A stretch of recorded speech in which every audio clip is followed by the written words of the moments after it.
Coffee হাউসের সেই আড্ডাটা আর নেই, আজ আর নেই।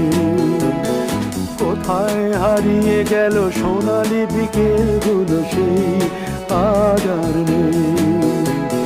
লা লা লা লা লা লা লা লা লা লা লা লা লা লা।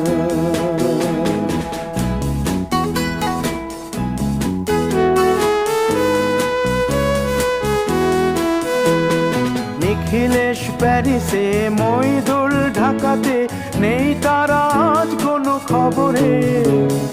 গ্র্যান্ডের গিটারিস্ট গোয়ানিজ ডিসুজা ঘুমিয়ে আছে যে আজ কবরে। কাকে যেন ভালোবেসে আঘাত পেয়ে যে শেষে পাগলা গারদে আছে রমা রায়। অমলটা ধুকছে দুরন্ত ক্যান্সার